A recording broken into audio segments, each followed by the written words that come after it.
বৈষম্য বিরোধী সংস্কার ফোরাম এবং সুযোগ্য নেতৃত্বে হোক আগামীর স্বপ্নযাত্রা স্লোগানকে সামনে রেখে আশুলিয়ায় হেভি ইকুইপমেন্ট ব্যবসায়ীদের মতবিনিময় সভা হয়েছে। দুপুরে আশুলিয়ার টঙ্গাবাড়ি এলাকায় ইকুইপমেন্ট ব্যবসায়ী সানোয়ার হোসেনের সভাপতিত্বে এই অনুষ্ঠানের আয়োজন হয়।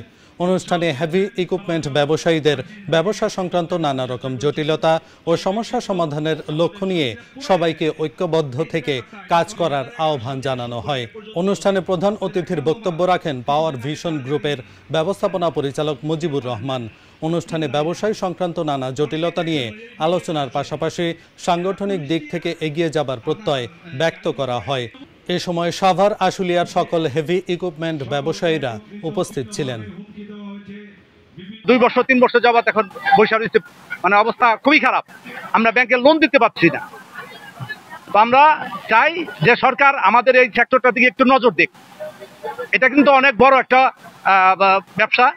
এটা যদি সরকার দেখে, আমি চাই যে সরকার আমাদের এই ব্যবসাটা একটু দেখুক, কারণ আমরা সরকারকে ভ্যাট ট্যাক্স সবই দিচ্ছি।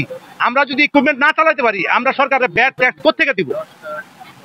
সবারই লোন আছে, আমাদের রাস্তায় বসা লাগবে, যে অবস্থা শুরু হয়েছে। চায়নারা যে মেশিন নিয়ে আসে রিএক্সপোর্ট বলে, রিএক্সপোর্ট তো হেরা করে নাই। 3-4টা প্রজেক্ট চালিয়ে ওই দামে বিক্রি করে ভাঙ্গারি হিসাবে। এটা একটু আপনারা একটু জানেন যে রিএক্সপোর্ট বলতে ওরা সরকারেরও ফাঁকি দেয়, আমাদেরকেও ফাঁকি দেয়।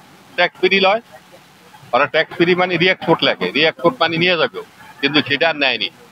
3-4টা প্রজেক্ট বিক্রি করে ওই দামই স্ক্র্যাপ বইলা। এটা একটু জানেন। আর আমাদের ব্যবসার পজিশন এখন এতই খারাপ যে আমাদের কোম্পানি টিকিয়ে রাখাটা অনেক কষ্ট, কেননা সরকারের কাজ নাই। তারপর তেল মোবিলের দাম বেশি, পাটের দাম বেশি, ব্যবসার ভাড়া কমে গেছে। সব জায়গায় আশুলিয়া দেখে সব জায়গায় পৌঁছে দিচ্ছে।